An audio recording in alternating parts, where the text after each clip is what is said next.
Rebonsoir et bienvenue dans cette soirée électorale d'un type un peu particulier puisque vous êtes sur Mediapart.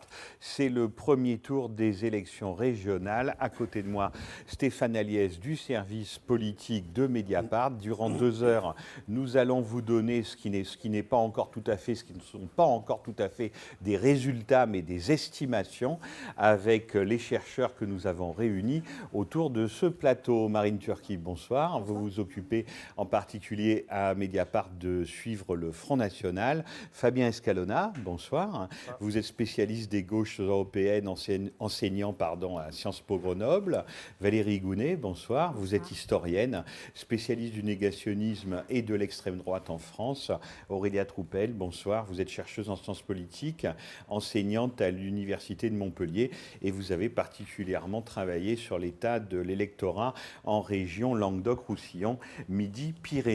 Hubert Huertas, là-bas, du service politique de Mediapart, à 20h, allez, 2 minutes, vous donne les grandes tendances. D'abord, l'abstention, Hubert ? Au niveau de l'abstention, c'est un petit peu moins que escompté. Il y a 4 points de plus de participation et on va voir tout de suite que cette participation n'est pas une participation de refus du Front National, mais au contraire, la renforcée. Car il se passe quelque chose de très lourd ce soir. Au vu des premières tendances, dans un contexte de participation donc un peu plus élevé que prévu, il semble que le Front National soit aussi haut qu'annoncé et même peut-être encore davantage. Au niveau national, le Front National serait à 27,5% selon certaines sources, mais d'autres sources le donnent à 30,8%.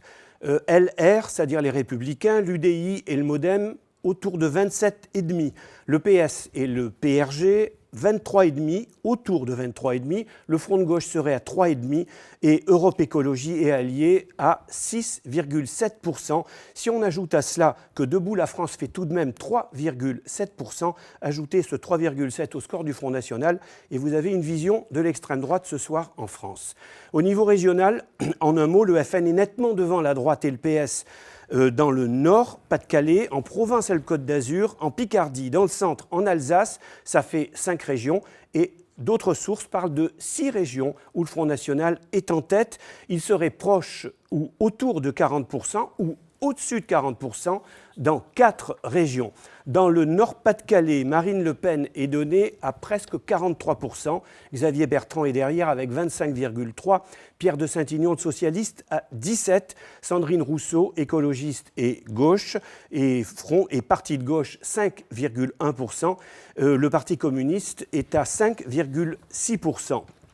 En Île-de-France, Claude Barthelone serait 3e.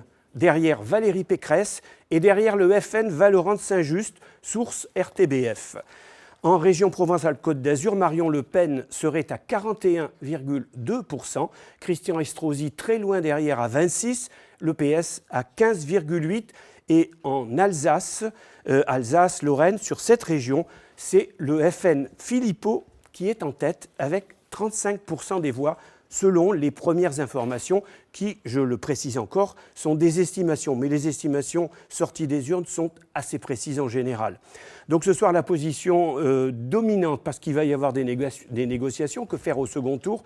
Il semble que la négociation dominante, la tendance dominante au PS soit qu'il faille se retirer en PACA et dans le Nord. Ça va être discuté dans la soirée. En Alsace, on négocie entre le sortant républicain, Philippe Richert, et le Parti socialiste, puisque là, c'est le Front National aussi qui est en tête. Il est certain que des négociations vont d'ailleurs s'engager partout entre la droite et le Parti socialiste et ses alliés, et que le nini va probablement être assez difficile à tenir très haut, ou tout haut, ou à haute voix ce soir. Le score donc est massif pour le Front National, et le Front National qui triple son score par rapport à 2010. Les partis au pouvoir qui s'accusent mutuellement depuis 30 ans de jouer avec lui se sont incontestablement brûlés les doigts ce soir. Les Républicains sont devant le PS, ils vont le souligner, mais ils sont, semble-t-il, derrière le Front National, et c'est très embêtant pour Nicolas Sarkozy.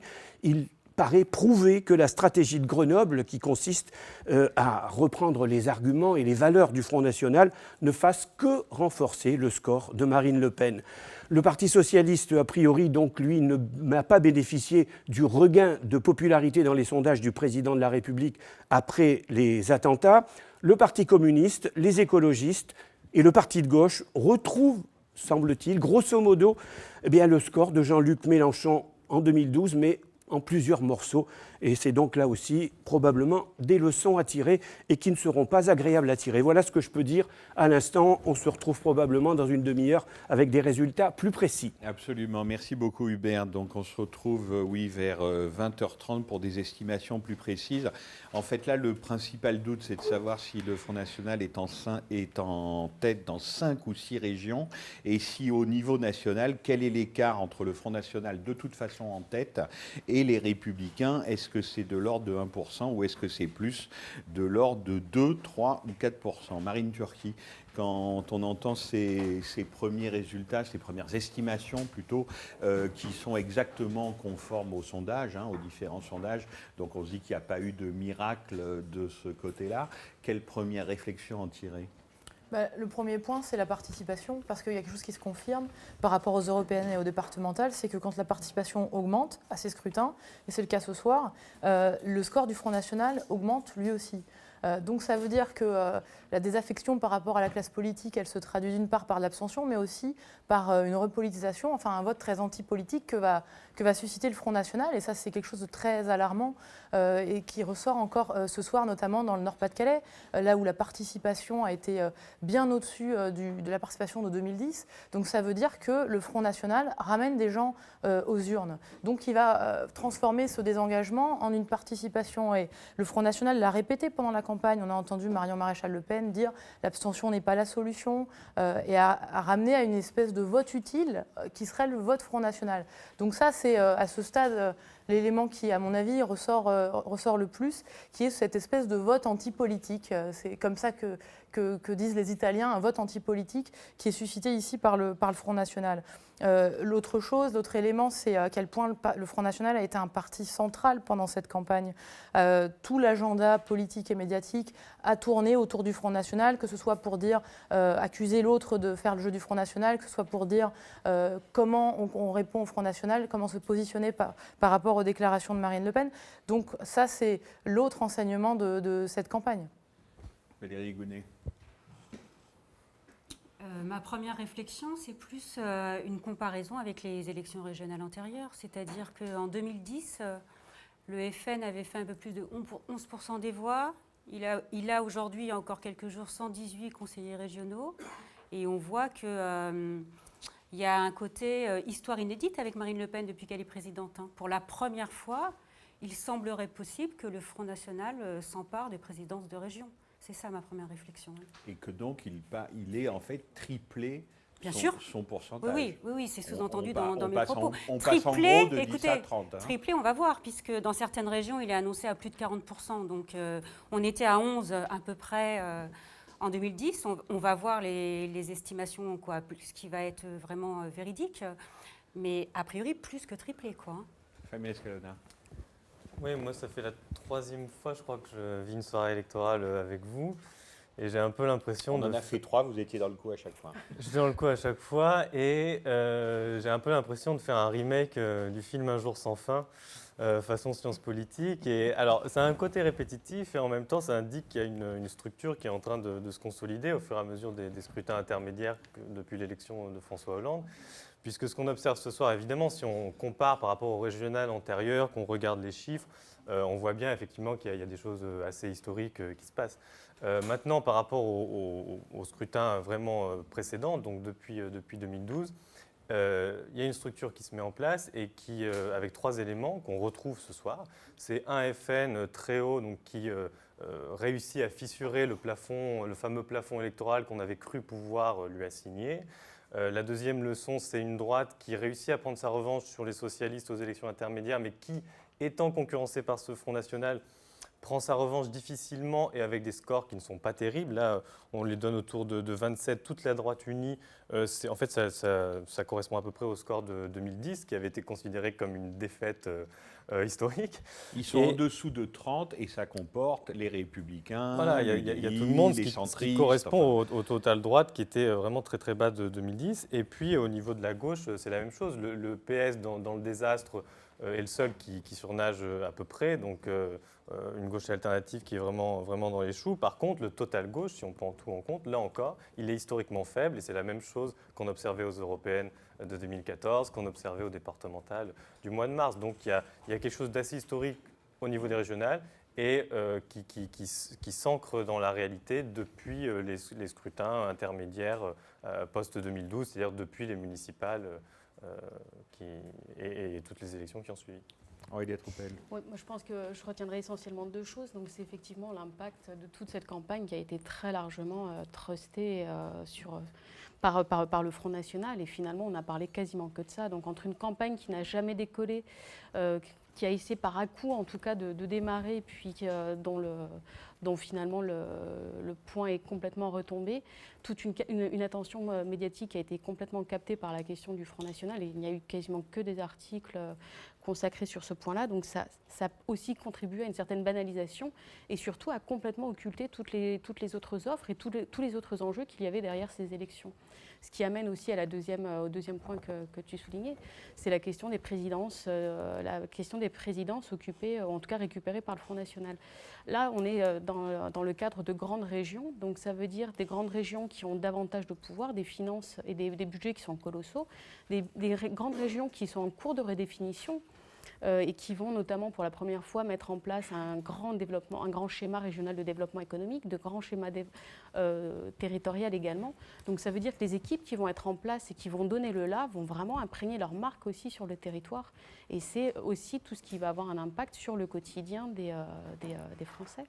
En effet, ça va être des budgets au-delà d'1 milliard à peu près partout, enfin, entre 1 milliard et 5 milliards. 5 milliards, ouais. Les budgets. Mais moi, je voulais vous demander, notamment Aurélia ou Fabien, qui a même suivi la campagne pour Mediapart, puisqu'elle a écrit un article racontant ses pérégrinations entre Lyon et Grenoble. Comment vous avez vu cette campagne? En fait, est-ce qu'il aurait pu en être autrement? Au final, le FN a été au centre de tout, oui, mais le gouvernement a été jusqu'à décréter un état d'urgence où il installait la déchéance de nationalité pour les coupables de terrorisme, qui était une des mesures phares du Front National depuis longtemps. On a fait débat, mais parce que la politique a fait débat autour de ça, parce qu'on a maintenu un vote qui, avant même ces attentats, puis l'état d'urgence qui en a suivi, était déjà très moribond, mais je veux bien vous entendre là-dessus, avec des équipes militantes qui ne se connaissaient pas, même entrées dans un même parti, tellement les nouvelles régions étaient grandes. Personne n'avait vraiment il n'y avait pas de dynamique. Nous, on avait commencé à la suivre avant, puis les attentats sont tombés comme une chape de plomb sur cette campagne. Ça a duré, du coup, il y a eu 5 jours de campagne, là, ces 5 derniers jours. Comment vous l'avez vécu, comment vous vivez cela? Personnellement, avec énormément de frustration, parce que c'est quand même une grande réforme et ça change considérablement énormément de choses. Et le fait qu'il y ait eu aussi peu d'attention médiatique, ça contribuait en fait à pas forcément visibiliser tous les enjeux qu'il y avait derrière. La campagne, en fait, techniquement, elle avait même elle avait commencé, moi j'avais trouvé au départ assez rapidement, presque au moment des départementales, puisque c'était à cette époque-là que la droite commençait justement déjà à faire ses tractations pour essayer de monter des listes unies.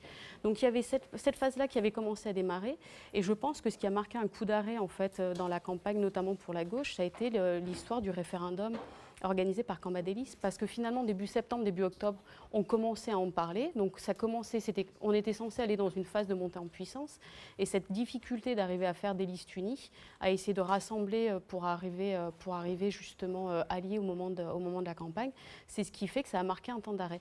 Et donc ça aurait dû redémarrer, je pense, c'était à peu près ce qui était prévu finalement, vers la mi-novembre, avec la COP21 qui était aussi, mine de rien, censée valoriser le gouvernement et puis aussi plutôt les équipes de gauche, et qui en fait a été complètement stoppée à la fois par la crise des migrants qui a aussi considérablement ralenti les choses, et puis par bien évidemment les attentats. Le problème, c'est que Non, je vous en prie, finissez. Le problème, oui, c'est que, effectivement, personne n'a vraiment parlé de ce qui se passait dans les grandes régions, dans finalement ces métropoles qui sont sorties de terre et qui complètement sont dans des formes de rivalité. Et tout le processus de fusion qui se met en place, c'est quelque chose qui, même si ces nouvelles régions n'existent pas encore, elles n'existeront que le 1er janvier 2016, en réalité, il y a quand même déjà des mouvements qui s'opèrent. C'est-à-dire que dès l'instant où les capitales régionales, même si c'est provisoire, en tout cas leur siège a été déterminé, ça veut dire que vous avez déjà une partie des administrations qui sont déjà en train de partir. Vous avez un tissu économique qui est en train aussi de se déplacer. Et donc, vous avez des recompositions qui sont à l'œuvre. Et quand vous êtes candidat, que vous devez faire campagne, que vous n'avez pas de nom de région, vous n'avez pas de logo, vous ne pouvez pas faire de campagne parce que vous n'êtes pas, vous ne pouvez pas faire un bilan parce que vous n'êtes pas un sortant puisque vous avez un autre territoire. Le territoire est très vaste. Les budgets sont évidemment pas les mêmes, donc les petites listes sont quasiment dans la possibilité de couvrir ou de réunir suffisamment de candidats pour monter des listes. Tout ça, ça fait que pour les candidats qui étaient sur le terrain, c'était extrêmement compliqué, sachant que les nouvelles compétences n'étaient pas forcément encore non plus très claires. Mais je vous pose la question avant de laisser répondre Fabien Escalona, parce que ça va aussi planer sur la soirée. En termes d'indice de popularité, l'exécutif est à des niveaux absolument inouïs. C'est-à-dire qu'on dit que François Hollande et Manuel Valls ne doit pas être très très loin, est à près de 50%. Donc on a senti en même temps la facticité de ce genre de questions d'indice de popularité. Mais malgré cette facticité, on sentait bien que le Parti socialiste reprenait quelques couleurs quand même dans la dernière semaine, qu'une sorte de miracle pouvait être possible au régional. Là, même s'il y a des résistances ici et là, on a la nette impression que le miracle n'a pas eu lieu et n'a rien à voir avec cet indice de popularité de l'exécutif. Parce que visiblement, il n'y a pas eu de mobilisation, notamment de l'électorat de gauche. En tout cas, s'il y a une mobilisation et un sursaut de participation, c'est pas auprès de cet électorat-là qu'il a officié. Oui, et puis même au départemental, j'ai plus les chiffres en tête, mais après les attentats de janvier, il y avait déjà eu une forme de regain de popularité pour l'exécutif, et ça ne s'était pas traduit ensuite dans les urnes. Et donc là, on observe la même chose, sauf que c'est un peu plus impressionnant vu que les événements sont plus rapprochés. Et donc on retrouve ce qu'on retrouve encore une fois depuis 2012, c'est-à-dire une grande démobilisation de l'électorat de gauche. Alors il y a tout ce qui a été souligné sur la difficulté de démarrage de la campagne. Bon, si près des attentats, il faut être honnête, beaucoup de gens n'avaient tout simplement pas la tête à ça. Même les listes, on les voyait bien dans les débats quand ils devaient s'exprimer. Ils étaient un peu gênés, ils ne savaient pas trop. Ils parlaient de la région, mais on sentait que le cœur n'y était pas. Et au fond, toutes les listes convenaient que il y avait un moment particulier, que c'était difficile de parler d'autre chose. Et puis il y avait ce climat qui a été installé par l'exécutif, qui était un peu paradoxal d'ailleurs. C'est-à-dire qu'on avait tout le discours sur la guerre, la France est en guerre, tout ce qu'on a entendu. Et en même temps, on garde ces élections. Alors l'argument, c'est de dire on est une démocratie, donc on fait nos élections. Mais du coup, il y avait quelque chose de paradoxal à nous dire on vit quasiment un état de guerre, et en même temps à garder des élections régionales, en faisant comme si de rien n'était. C'était un peu paradoxal, et ça, je pense que ça n'aidait pas vraiment, que ce soit les candidats ou les électeurs à se positionner. Valérie Gounet. Il y a aussi, en ce qui concerne le Front National, il faut bien voir aussi par contre qu'il y a une focalisation sur deux territoires qui ne sont pas anodins, c'est-à-dire le Nord avec Marine Le Pen et PACA avec Marion Maréchal Le Pen. Alors, le patronyme déjà, ce n'est pas rien. Et comme vous le savez aussi, qui représentait PACA au dernier régional, c'était Jean-Marie Le Pen. Hein. Donc PACA est une terre historiquement Front National et Marine Le Pen et ses idéologues la conquièrent progressivement depuis des années. Donc cette focalisation, elle existe et elle est là, quoi. Hein. On n'est pas très surpris tous autour de cette table de savoir que ce sont les deux, pour l'instant, hein, les deux meilleurs scores du Front National. Hein.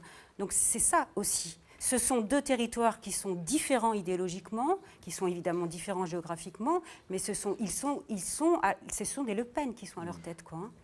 Marine Turki. Un autre élément qui frappe dans la campagne, et surtout à partir du 13 novembre évidemment, c'est à quel point Marine Le Pen a pu, plus que à n'importe quelle élection, jouer entre deux registres. Un registre de normalisation qu'elle tente d'imposer, qu'elle a eu juste après les attentats, en disant les mesures de François Hollande c'est bien, ça va pas assez loin mais c'est bien, etc. Une espèce de stature de femme d'État qu'elle essaie de se donner. Puis de l'autre côté, un discours très radical qu'elle a pu dérouler, elle ou d'autres. Je pense à Marion Maréchal Le Pen qui explique que les musulmans ne peuvent pas avoir le même rang que les catholiques. Je pense à Valérie Saint-Just qui dit mais finalement intellectuels et politiques depuis 10 ans sont plus responsables des attentats que les assassins eux-mêmes.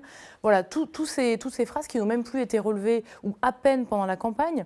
Donc ce registre, ce double registre qui d'habitude est un problème pour le Front National parce qu'il est obligé de rester entre guillemets anti-système et puis de l'autre il est obligé quand même d'essayer de se normaliser. D'habitude ça peut être un frein et là c'est passé pendant 2-3 semaines complètement normalement et ça a permis au Front National d'aller encore et encore plus loin sans que ce soit relevé. Donc le Front National n'a jamais eu autant d'aisance à manier ces deux leviers que pendant cette campagne. Excusez-moi, mais il y avait quand même, depuis septembre avec la crise des réfugiés, Marine Le Pen avait vraiment commencé. Je veux dire, c'est un truisme. Mais son discours à voilà, Calais. N'oublions pas Calais. On sait où est situé Calais, on sait où est Marine Le Pen, et on a senti dans le discours de Marine Le Pen début septembre qu'il y avait une radicalisation qui s'est évidemment amplifiée avec les attentats du 13 novembre. Mais là, à la rentrée politique de Marine Le Pen, les marqueurs du Front National étaient existants et elle a vraiment insisté là-dessus. Il faut bien voir que ça ne date pas du 13 novembre. Le mot d'ordre chez Marine Le Pen dès septembre, c'était on va exploiter la crise des réfugiés et son discours à Calais qui lance véritablement sa campagne, c'est à 99% la question de l'immigration. Donc ça va à rebours de ce qu'on peut entendre sur un espèce de Front National du Nord qui serait sur des thèmes beaucoup plus sociaux, ni gauche ni droite. En réalité, dès le départ, la campagne au Front National a été axée sur la question de l'immigration. Nous, on nous a dit chez Marine Le Pen, on va mettre le paquet là-dessus. Donc c'est vrai que c'est bien avant les attentats. Mais ce que je veux dire, c'est vrai que depuis 2-3 semaines avec les attentats, ce double levier a été manié avec une aisance qu'on a rarement connue au Front National. Un discours très normalisé et en même temps l'idée de dire finalement tout le monde vient sur nos positions, regardez, nous avions raison. Et tout s'est vraiment décalé vers la droite. Oui, c'est ce que je voulais dire sur la crise des migrants, c'est tout à fait ça. Effectivement, pour le Nord-Pas-de-Calais, c'est la même chose, aussi la même thématique qu'on retrouve en PACA, avec notamment les Alpes-Maritimes, les Vintimilles, et tout ce problème en tout cas, ce qui est vécu comme un problème.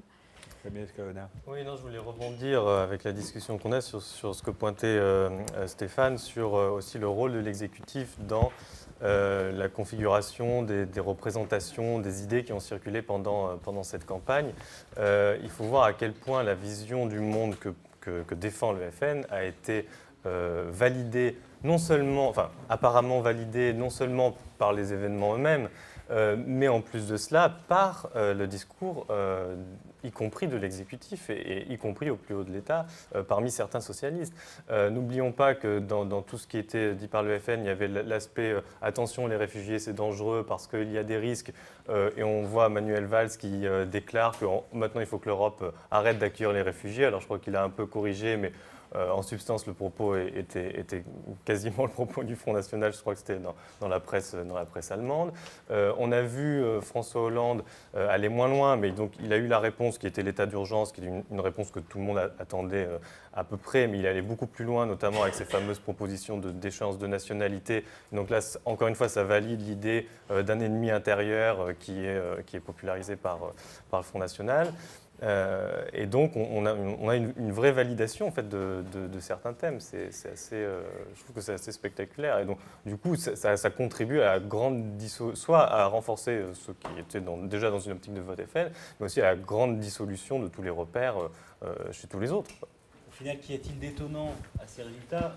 Pas grand-chose. Si on les regarde sur le temps un peu long des 2-3 dernières années, si on voit que l'imaginaire du Front National est au final celui derrière lequel court la droite, mais également les socialistes, que les attentats et les événements de Charlie Hebdo et de l'hypercacher début janvier ont rendu de toute façon très compliqué de développer un contre-imaginaire. On le voit bien avec les écologistes et le front de gauche qui restent, par leur faute aussi, pas faute de s'unir, d'être capable de développer une stratégie alternative digne de ce nom, mais ils ne sont pas audibles.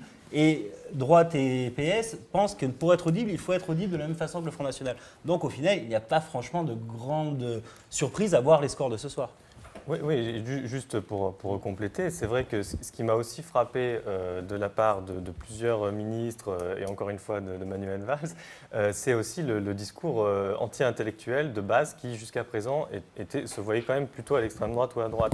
C'est-à-dire au fond le fait de balayer assez vite tous les gens qui arrivent avec des tentatives d'explication ou de compréhension de ce qui se passe, avec cette fameuse grande confusion qui dit bon, on va quand même pas comprendre, on se fait attaquer, il y a des gens qui sont tués, donc on va pas chercher à comprendre tout ça. Je n'ai jamais pratiqué la politique de l'excuse.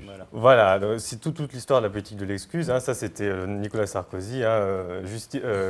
Expliquer l'inexplicable, c'est justifier l'injustifiable. C'était son grand mantra. Et en fait, c'est ce qu'a repris Manuel Valls. Ségolène Royal a repris la même chose en disant voilà, qu'il fallait pas trouver d'excuses ou de raisons.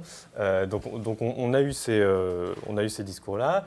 Et à côté de ça, effectivement, pour tous ceux à gauche qui n'étaient pas d'accord avec ce discours-là, c'était très difficile, évidemment, de se faire entendre dans ce climat très anxiogène où, en plus de ça, voilà, il y a tellement de victimes. Donc, c'est très difficile de s'exprimer là-dessus, avec cette réserve qu'il va peut-être falloir qu'ils s'habituent à avoir un discours dans ce contexte-là, puisque je lisais la contribution d'un juriste dont je ne me souviens plus, non, je crois que c'est Didier Anne, qui rappelait les propos de Jean-Luc Mélenchon faisant retour sur sa campagne de 2012.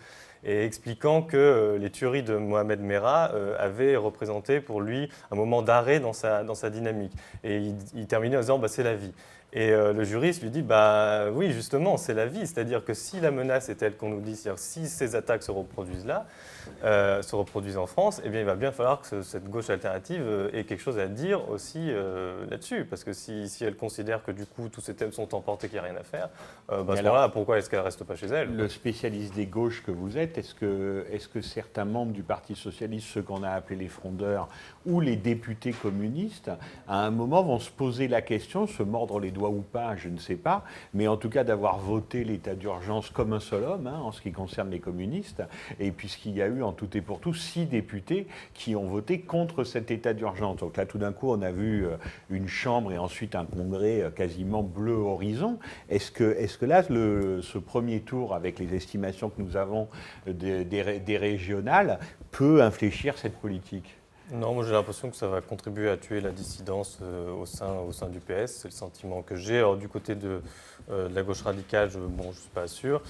Sur l'état d'urgence, je ne suis pas sûr qu'il y ait grand monde qui regrette. Je crois que les articles sur les débats à l'Assemblée nationale de Mathieu Magnodex le montraient bien. C'est-à-dire beaucoup de justement supposés frondeurs étaient vraiment adhérés au fond à ce qui leur était proposé. Ils n'étaient pas du tout en désaccord. On ne les forçait pas à voter pour ces questions-là. Donc il y avait une sorte de vrai unanimisme, à part effectivement quelques exceptions. Peut-être qu'on verra quelques velléités de résistance si jamais ça va plus loin. On parle de changement de constitution. Là, on franchit quand même un cap. Et puis l'histoire de la déchéance de nationalité, c'est très symbolique parce que jusqu'à présent, le PS était vent debout en disant que c'était une horrible proposition de la droite. Donc peut-être que là, il y aura quelques oppositions. Et encore, je pense qu'elles vont rester, à mon avis, moindres que les 40 frondeurs qui s'étaient constitués ces derniers temps.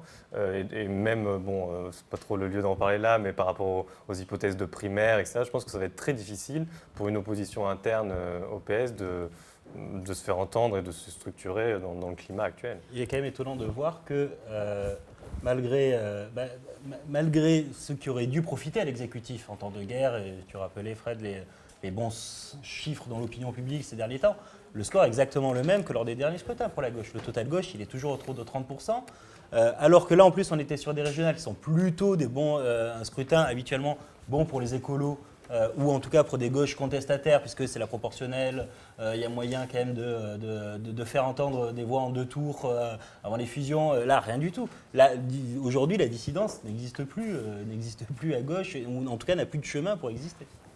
Valérie Gounet. Et justement, quand on parle de dissidence, je me dis aussi que ça va certainement étouffer, peut-être pas tuer, la dissidence au sein du Front National. Hein. Ouais. Il y a certaines fédérations justement qui commençaient à dire haut et fort que la gestion mariniste ne leur plaisait pas. Et puis je pense à Jean-Marie Le Pen quand même. Comment va-t-il réagir ce soir quand il va voir ces résultats inédits dans l'histoire de son parti qu'il a cofondé? Là, je crois que c'est vraiment aussi... il y a plein de choses qui peuvent être dites, même si on est qu'au premier tour et qu'on a des résultats intermédiaires. Parce qu'aujourd'hui, qu'est-ce qui se passe? On rentre dans on va dire presque un nouveau paysage politique. On est dans le tripartisme, là, on est dans ce paysage. Marine Le Pen, a priori, elle est en train de concrétiser ce qu'elle espérait. Et c'est vrai qu'elle est en train d'enterrer le père, peut-être, totalement avec cette élection. Les européennes annonçaient quand même quelque chose. Et c'est vrai que les régionales, si présidence du FN y a, et il semblerait que ce soit plus que probable, j'ai l'impression que là, le Front National entame, en tout cas, une nouvelle histoire. En tout Marine. cas, pour sortir un peu du débat de l'influence et de l'impact des attentats, on aurait pu de toute façon s'attendre à des scores élevés du Front National ce soir, même hors de cette période des attentats. On a raconté sur Mediapart combien le Front National est parvenu à diffuser ses idées, et ça a commencé évidemment déjà sous le quinquennat Sarkozy. Dès le discours de Grenoble en 2010, on voit combien la droite va aller sur le terrain de l'extrême droite. On voit là dans cette période des attentats effectivement le climat et les déclarations aussi du PS là-dessus. Mais c'est vrai que Marine Le Pen a réussi quelque chose aujourd'hui qu'on constate nous en reportage ou autre constamment, c'est que les gens nous disent ah mais le Front National c'est pas l'extrême droite, ça c'était Jean-Marie Le Pen, ça c'est ce qu'on entend les 3/4 du temps. Ou alors on entend bon ben, on a essayé la gauche, on a essayé la droite, après tout pourquoi on n'essaierait pas l'extrême droite? L'autre jour, le président de la fédération, de la plus grande société des pêcheurs de la Belle-Somme, me disait que lui était derrière le candidat PS, mais qu'il n'excluait pas de voter Front National au second tour, parce qu'après tout, c'était un test. On allait tester le Front National au régional. Et ça, c'est quand même quelque chose qui donne à réfléchir, parce que ça veut dire que là, plusieurs électeurs se sont peut-être dit, on essaie le Front National à la région. Après tout, on n'a jamais essayé, et puis on est déçu par l'UMP, par le PS. D'ailleurs, l'un d'entre eux me disait Marine Le Pen est la fille de l'UMPS. Et aujourd'hui, on a ce résultat-là et nous, on est désespérés. Donc ça, c'est les deux choses qu'on entend le plus un petit peu à l'extérieur. Et ça, c'est la réussite de Marine Le Pen d'avoir diffusé cette idée que le Front National avait changé, que c'était un nouveau Front National qui serait aux portes du pouvoir, qui serait le premier parti de France. Ce sont des choses qui ont été abondamment relayées, y compris par les médias. Et là-dessus, c'est une réussite. On entend Barthelone qui serait 3e ce soir, derrière même le Front National en région Île-de-France. Ça, c'est quelque chose qu'on va analyser. Faisait des scores plutôt bas, avec beaucoup de mal à mordre sur l'électorat. Oui, donc c'est quand même l'une des surprises, si c'est confirmé, là on n'a pas d'éléments pour le dire, mais si c'est confirmé, c'est quelque chose de très important. De la même manière que le Front National perce à des endroits où il était hier complètement étranger, par exemple dans l'électorat féminin, dans l'électorat de confession juive. Tout ça, c'est des endroits où on ne le trouvait pas hier, donc ça veut dire que cette entreprise de dédiabolisation, elle a fonctionné dans des couches de population de manière étonnante. Alors, à 20h35, Hubert Huertas, est-ce que les estimations, à la fois au point de vue national et dans chaque région, se sont affinées? Elles se sont affinées. J'ai pas mal de choses à vous dire, région par région. On va d'abord regarder au niveau national. Il y a une chose qui s'est affinée et confirmée, c'est que la droite est bel et bien distancée de au moins 3 points par l'extrême droite ce soir. Le FN est à 30% en France, en moyenne.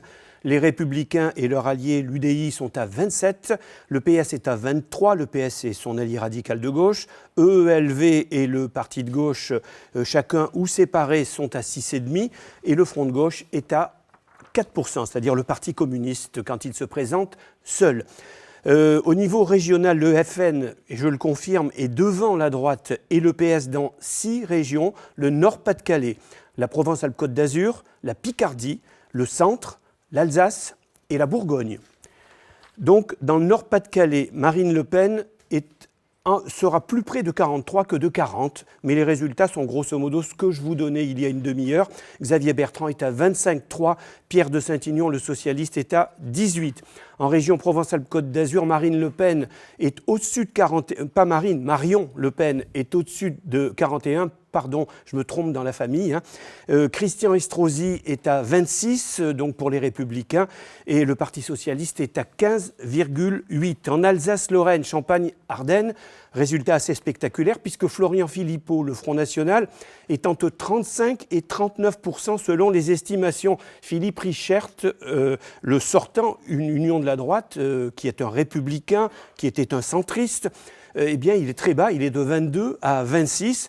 Le socialiste Jean-Pierre Masseret, lui, plafonne à autour de 16-17%.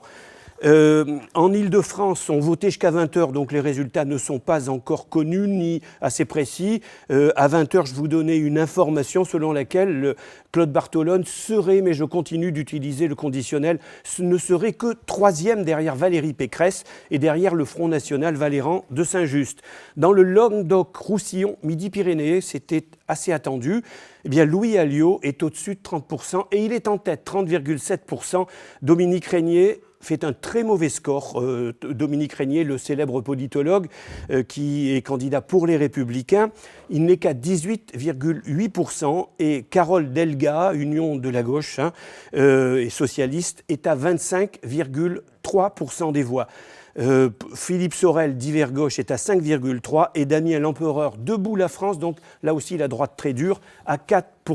En Bourgogne-Franche-Comté, eh bien là c'est presque une surprise. On attendait François Sauvadet. François Sauvadet est nettement distancé. Sophie Montel, Front National, est à 32% des voix. François Sauvadet est distancé de presque 8 points. Il est à 23,5%. Et Marie-Guide Dufay, la sortante socialiste, est tout près, 22,8%. Ben là, je ne sais pas s'il va y avoir négociation ou pas. Selon Nicolas Sarkozy, j'en parlerai dans un instant, il n'y aura pas de négociation. Mais je voudrais bien voir ça. Dans le centre Val-de-Loire, là encore, c'est le Front National qui est en tête. Philippe Loiseau, 30,2%. Il devance Philippe Vigier. On attendait pourtant plutôt Philippe Vigier, qui est tout près, qui est donné à 30%. Donc attendons la fin de soirée pour savoir qui est en tête. Mais le score Front National, là aussi, est incontestablement très haut et plus haut que prévu. Le socialiste François Bonneau est à 25%.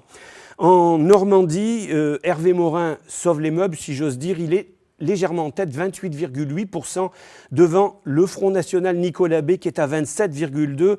Le socialiste Nicolas Maillère-Rossignol est à 23,3%. Et puis maintenant, 2 régions que le PS pourrait conserver, puisque en Poitou, Charente, Limousin et Aquitaine, Alain Rousset, le sortant, est à 31,5%. Il est en tête. Il est en tête devant Virginie Calmels, de l'Union de la droite, qui est une adjointe d'Alain Juppé, qui est à 28,9%.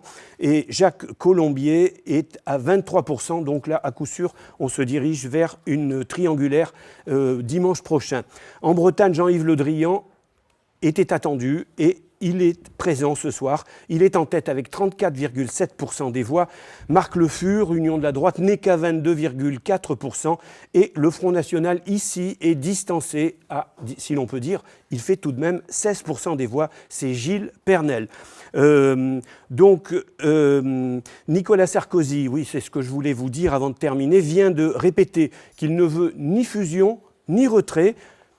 C'est une déclaration forte et nette qui risque d'avoir des difficultés à être entendue dans les régions. En effet, il va falloir que Nicolas Sarkozy explique à ses candidats, semble-t-il, à Paris, Île-de-France, dans le Nord, en PACA, en Alsace, en Bourgogne, dans le Val-de-Loire et en Normandie, qu'il n'y aura ni fusion, ni retrait, ni négociation, puisque dans toutes ces régions, ces candidats ne pourront être élus au second tour que s'ils ont l'apport des électeurs qui ont voté soit pour le Parti socialiste, soit pour la gauche de la gauche, comme on dit. Donc on a là un entre-deux-tours qui va probablement être animé et dont la surface, c'est-à-dire le discours officiel et national, ne ressemblera pas forcément à ce qui se passe sur le terrain.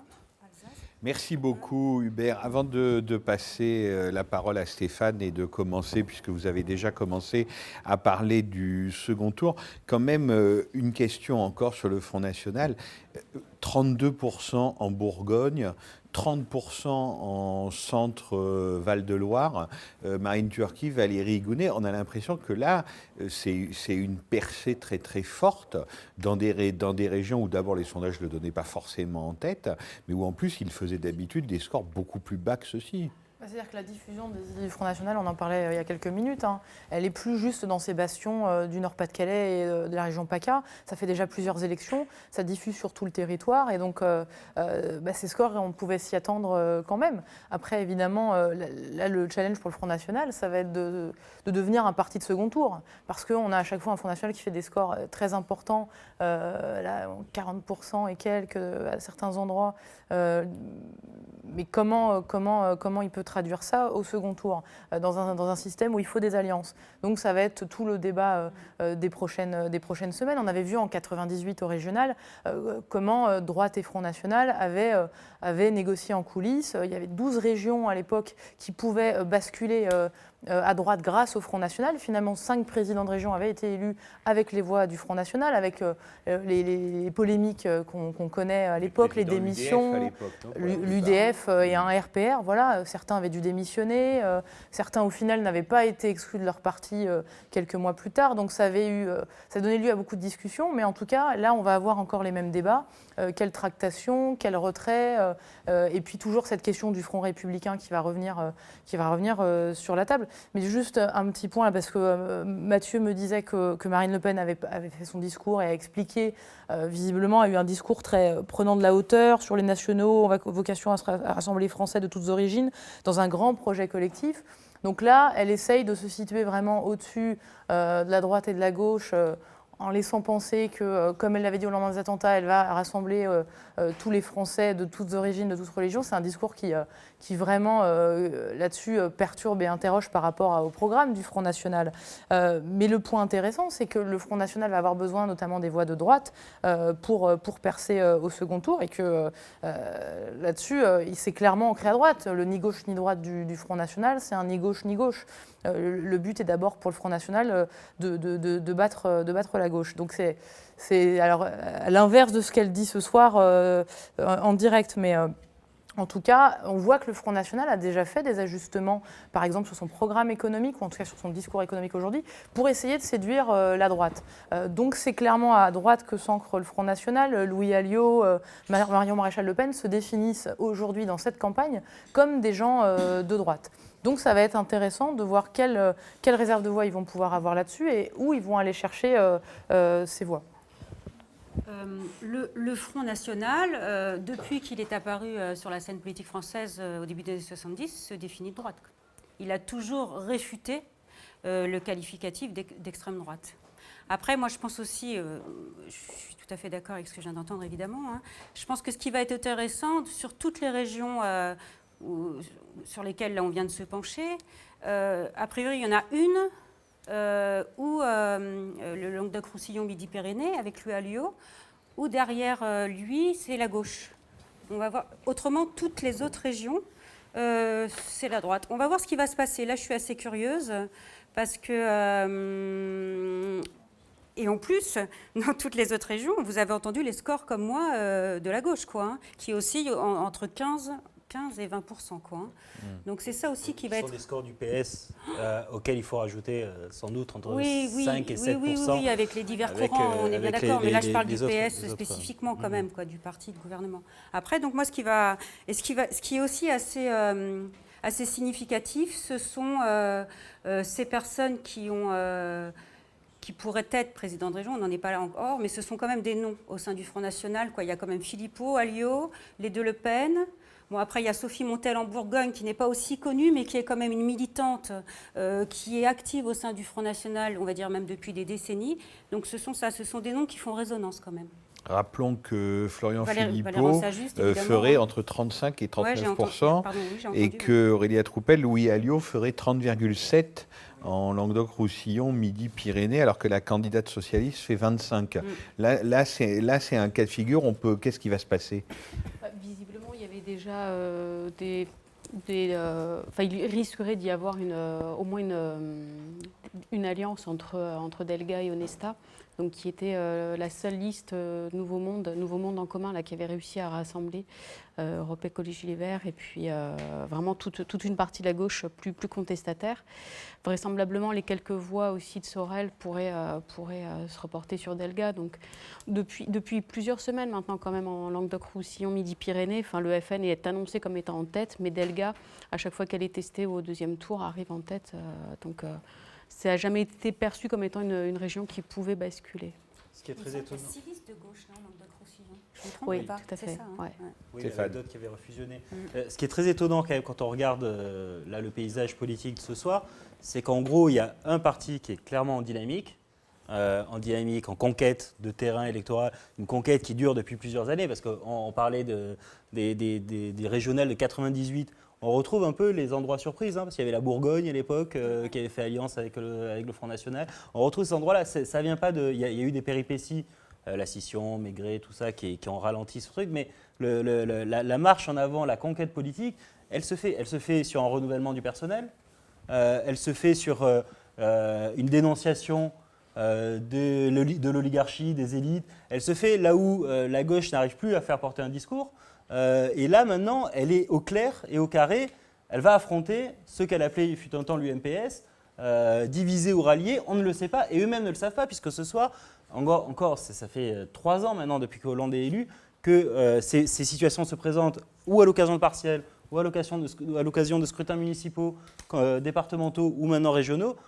Cette thématique de l'entre-deux tours, de comment ça se passe, ne se résout tout le temps que là, en ce moment, au moment où on parle, dans des bureaux nationaux entre 4 hiérarques représentants d'un congrès élu par 20 000 militants. Et voilà, et c'est comme ça que le reste de la classe politique française se bat contre le Front National. Je ne sais pas ce qu'en pense Fabien Scalona, mais là, on voit se décider qu'est-ce qui peut se passer aujourd'hui en termes de front, désistement républicain, ou est-ce qu'au final, ils l'ont bien cherché maintenant et ils vont se laisser écrabouiller par le Front National au second tour. Non, sur la première partie de votre intervention, effectivement, il y a quelque chose qui n'est pas surprenant, c'est que le Front National était le mieux placé de toute façon pour capter le plus possible à la fois le sentiment d'effroi post-attentat, sans parler de tous les précédents dont on a parlé ici, crise des réfugiés, les événements de janvier. Donc ce sentiment d'effroi-là, et puis par ailleurs le sentiment ou la crainte de déclassement collectif et individuel. Et le Front National est celui qui joue sur ces craintes-là et qui est le mieux placé pour le faire, puisque évidemment il n'a pas exercé le pouvoir. Et on voit bien que le Parti socialiste avait aussi essayé de capter avec plus ou moins d'adresse ce sentiment d'effroi, tous les appels à l'unité nationale, où vraiment il y avait une sorte on voulait absolument que le dissensus ne s'exprime surtout pas.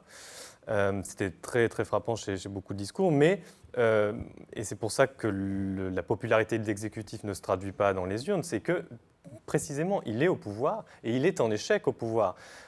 Même si les attentats ont dominé, je trouve peut-être on oublie un peu vite aussi le climat social de ce pays, qui, depuis 30 ans, on a le chômage de masse, et puis depuis la crise de 2008, que ce soit la droite ou la gauche au pouvoir, ils ont fait la preuve qu'ils étaient en incapacité de répondre à cette crise. Ils ont été tous les deux mis en échec, et 2008, pour ça, a été une accélération. C'est-à-dire que la reconquête du Front National, ça commence à partir des européennes de 2009. Donc on a une sorte de cristallisation de tout ce qu'il fallait pour favoriser le FN, qui est effectivement le seul parti en dynamique. Alors après, au niveau des seconds tours, j'en sais rien de ce qui va se décider ce soir. Moi, ce qui me frappe quand même, c'est que si jamais le bureau national du PS, et François Hollande en fait, disent à certaines listes, il faut vous retirer, notamment s'ils le disent en PACA, on comprend la logique.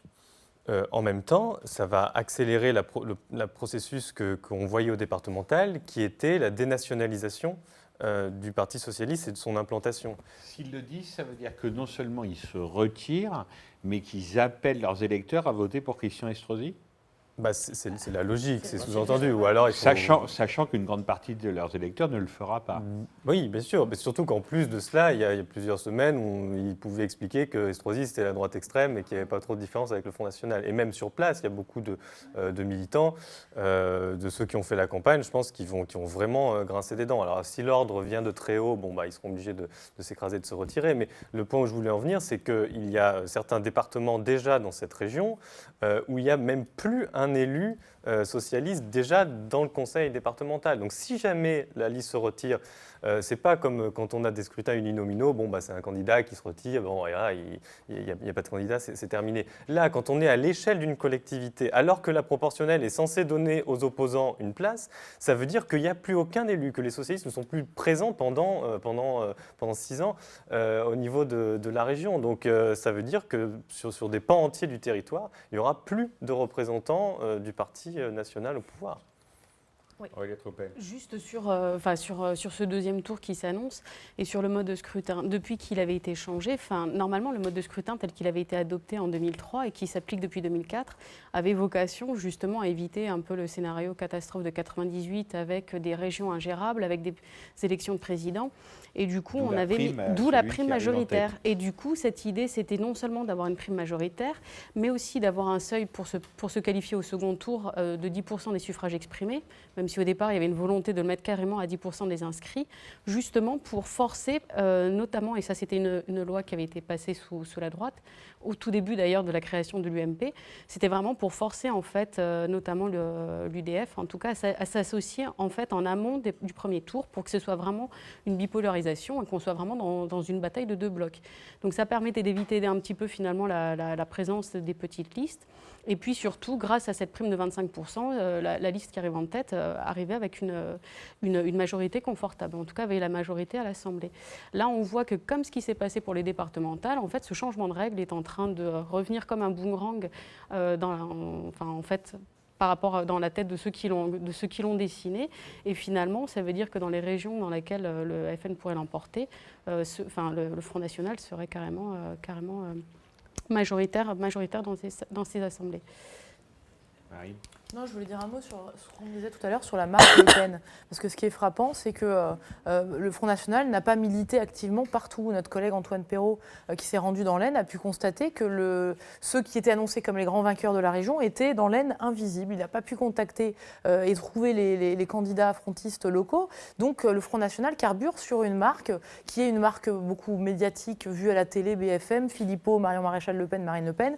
Ce trio qui est omniprésent, qui a eu plus de médiatisation que d'autres candidats. Et donc, on voit que moins de militantisme côté gauche, ça bénéficie au Front National, mais pour autant, le Front National ne va pas forcément militer et quadriller le terrain partout. C'est vrai dans certaines fédérations, mais pas partout. On a plein de candidats invisibles, on l'a vu depuis plusieurs élections, plein de candidats invisibles Front National qui pourtant font des cartons, des scores très impressionnants, sans rien faire, entre guillemets. Donc ça, effectivement, on revient sur la discussion de départ, sur vraiment la désaffection par rapport à la classe politique, les déceptions gauche et droite qui n'ont pas su répondre à la crise.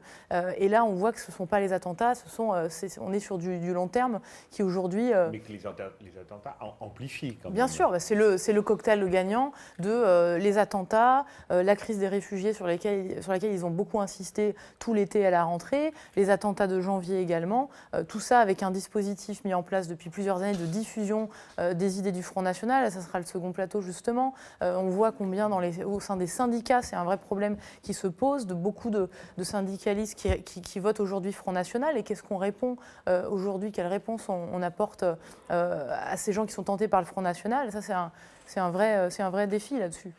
Il ne faudrait pas que ce soit que l'élément attentat devienne une justification. Nous aussi, on est contre la culture de l'excuse au final sur ce point-là. Est-ce que sur le score n'aurait pas été le même sans ces attentats-là? Ce qu'on voyait des départs en reportage qu'on avait fait avant que les attentats surviennent, c'est qu'on voyait ce que j'expliquais tout à l'heure, des partis absolument pas en dynamique dans la classe politique traditionnelle de l'arc républicain et le FN ne faisant pas forcément beaucoup plus campagne, mais étant chez les gens, les retours, à un moment donné, on arrive au bout d'un système, au bout d'une logique politique, on essaie de dépolitiser ou alors de n'aller que sur l'imaginaire du Front National. Résultat, il n'y a rien d'anormal à ce que cette progression continue scrutin après scrutin et qu'on se fasse le jour de la marmotte. Aujourd'hui, encore une fois, le Front National a passé 25, 30, 35, 40. Il n'y a aucune réaction digne de ce nom en face, aucune prise de conscience. Au contraire, on court derrière lui. À partir de là, quelle surprise réelle dans les résultats de ce soir. Valérie Gounet. Quand je vous entends là, et quand on voit aujourd'hui le score national du Front National qui oscillerait autour de 30%, il faut savoir que c'était l'ambition de Bruno Maigret dans les années 90, c'était justement d'arriver à ces 30%. Et je me rappelle, j'avais lu une note interne, et il disait justement le Front National, il faut qu'il fasse rêver. Et je pense, alors on n'en est pas là, mais je pense aussi à ce côté dédiabolisation et banalisation, quoi. En tout cas, ils y parviennent. Et la deuxième chose que j'aimerais souligner, c'est pour l'instant, le scénario de Marine Le Pen, il n'y a pas trop de tâches, hein, parce que son ambition suprême, c'est 2017 quand même. Hein. Et c'est vrai qu'elle est en train de gravir les marches assez paisiblement, je vais dire, progressivement, et que là, l'objectif qu'elle aimerait atteindre, il est là. Hein. C'était justement les dernières élections avant 2017 qui pouvaient lui faire espérer, pourquoi pas, un certain résultat. Mais Marine parlait tout à l'heure de la marque Le Pen, oui. et on voit bien que les commentateurs sont prêts à s'exciter, par exemple lors du conflit entre Marine et Jean-Marie Le Pen. Enfin, c'était tout juste, si ce n'était pas la fin du Front National. Oui. Là, il y a eu visiblement une différence de vue entre sa nièce Marion sur, disons, la politique familiale, pour euphémiser. La préférence familiale. Voilà, pour euphémiser les choses avec des attaques contre les associations liées au planning familial, etc. On sait que c'est pas vraiment la tasse de thé de sa tante, qui a toujours pris plutôt ses distances avec les gens de la Manif pour tous, alors que là, la sortie de Marion était devant des militants de la Manif pour tous. Mais en fait, rien ne se passe. C'est-à-dire que la marque Le Pen, même s'il y a visiblement des dissensions idéologiques, et en particulier sur la politique familiale, la marque Le Pen emporte tout, et que ça devient plus un attrape-tout, en fait, qu'une sorte de ferment de discorde, non ? C'est justement certainement une des différences entre le père et la fille. Je parle de Jean-Marie Le Pen et de Marine Le Pen, dans le sens où Marine Le Pen, stratégiquement parlant, va plus apaiser les choses que justement monter en mayonnaise et en faire un scandale. Et justement, dans cette optique dont on parlait tout à l'heure, hein, elle espère que son parti devienne, pourquoi pas, un parti de gouvernement.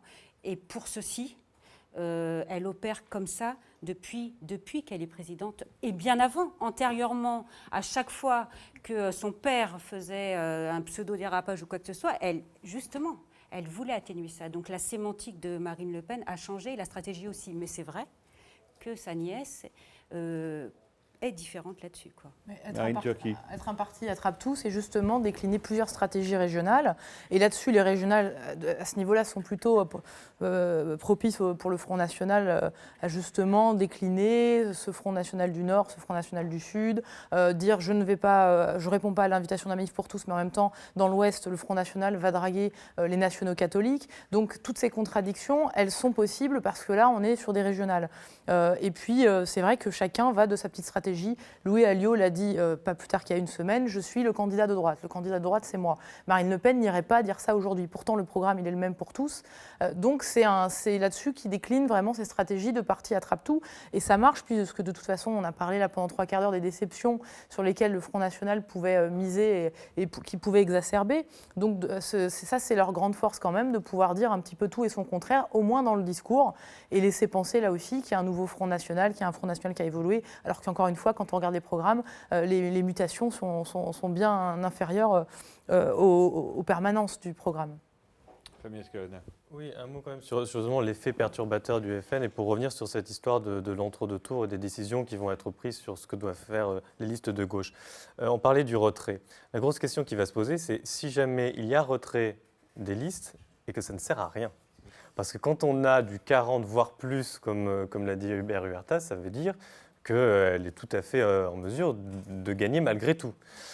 Et donc là se posera la question, de la validité, de la pertinence de ce qu'avait proposé Manuel Valls. Ça a été vite éclipsé par les attentats, mais ça avait fait beaucoup discuter quand il avait évoqué l'idée de fusion. Alors il se trouve que Nicolas Sarkozy a très vite dit qu'il n'en veut pas, donc bon, voilà, là, ça a l'air réglé, mais on peut se poser la question si à ce scrutin ou alors au prochain qui se passera à la proportionnelle, la question ne va pas se reposer.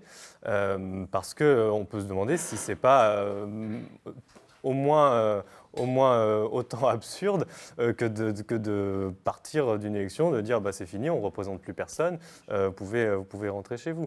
Et au fond, ça veut dire aussi qu'il y a deux lignes, ou deux types de causes anti-FN qui vont à nouveau s'affronter au sein du Parti socialiste. C'est-à-dire qu'il y avait la cause anti-FN assez classique, où on dit bon voilà, le FN est trop gros pour se diviser, donc il faut tous se rassembler à gauche, donc c'était un outil de discipline assez classique. Et puis il y avait l'autre cause anti-FN, celle représentée par Manuel Valls, qui utilisait le même argument, mais derrière, surtout auprès de certains de ses proches, il y avait l'idée il va falloir qu'on trouve des points communs avec la droite raisonnable pour pouvoir même enjamber les alternances. C'est le terme qui avait été utilisé par certains, et d'où sa proposition d'ailleurs de fusion. Donc là, on va voir si ça change quelque chose aussi dans la culture qui est marquée depuis la XVIe République par cet affrontement droite-gauche sans merci. On va voir si ça commence un peu à changer des choses. C'est pas exclu que dans certaines régions, il n'y a pas certains candidats qui commencent à se demander si ça ne serait pas un scénario utile que de se dire est-ce qu'on peut travailler ensemble, quoi. Comme il n'est pas exclu que ces ententes locales trouvent un débouché au niveau national, puisque ça fait partie des scénarios, ce n'est pas forcément le scénario privilégié en l'état, mais ça fait partie des scénarios sur la table à l'Élysée et à Matignon, de commencer à réfléchir en termes de grandes coalitions pour essayer d'endiguer cette irrésistible ascension du Front National. Alors justement, ça sera le thème de notre second plateau, puisque vous avez tous cité le génial film de Harold Ramis qui s'appelle Un jour sans fin, donc le jour de la marmotte, en traduction libre de Stéphane Aliès, mais c'est bien ça, Groundhog Day, donc où on répète la même chose à chaque soirée électorale sur Mediapart, et où on se retrouve à commenter l'inexorable progression du Front National. Et bien donc second plateau, avec un Front National maintenant à 30% et après 3 décennies d'échecs. Y a-t-il des innovations, y a-t-il des inventions à trouver pour lutter contre lui? On va en parler dans quelques minutes, mais il est 21h passées, les toutes dernières estimations et résultats peut-être de Hubert Huertas. Merci beaucoup à tous les 5. Hubert. Donc au niveau régional, je vous rappelle ce que je vous disais dès 20h en fait, à savoir que